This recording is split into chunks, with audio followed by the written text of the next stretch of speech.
This is Tracey Marshall from Travels with Tracey, and we are traveling through the Middle Ages. With each podcast, we explore new and exciting destinations specifically for mature travelers. That is, travelers that are between 35 and 70. That's my specialty, or what I like to do the most. These travelers are more into relishing their time than staying at budget hotels and partying all night.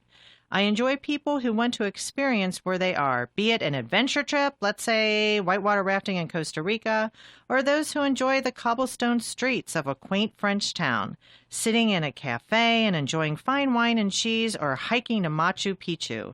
Those are the people I identify with. Today we are going to Madame Tussauds Museum. Why would I go to Madame Tussauds Museum? I don't know. I was wondering the same thing. I've always been into culture, history, and frankly, I was a little uppity.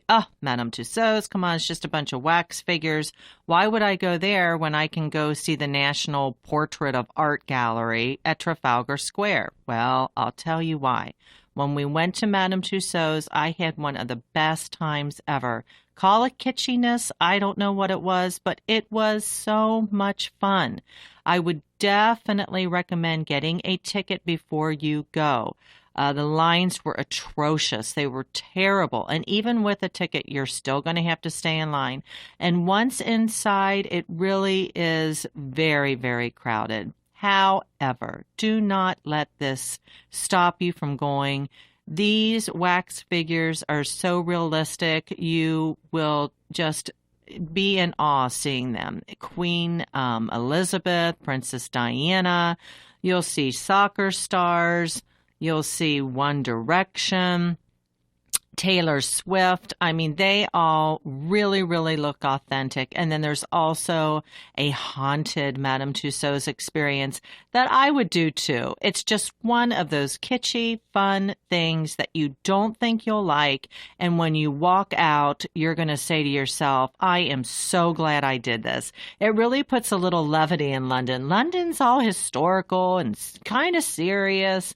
Although it can have a sense of frivolity. But when you see all these historic sites and whatnot, sometimes those fun little Madame Tussauds are something that you really, really can enjoy. I also recommend the Harry Potter experience. That was quite wonderful. You can tour the studios. So some of those really light things are fun. I would not recommend the Beatles tour. Why? Because the Beatles really didn't stay in London all that much. They were basically from Liverpool. That's a much better tour. You will pass Paul McCartney's house. Yes, okay, that's all right. And other than that, it's really not cracked up. So I would stick with definite Madame Tussauds. Thanks for traveling through the Middle Ages with me. I would love to continue this conversation with you, so just head to my Facebook page at facebook.com, Travels with Tracey. I have a link to my page in the podcast notes. Don't forget to subscribe to this podcast on iTunes or your favorite podcast player. When you do, my podcast can automatically upload to your smartphone. Safe travels!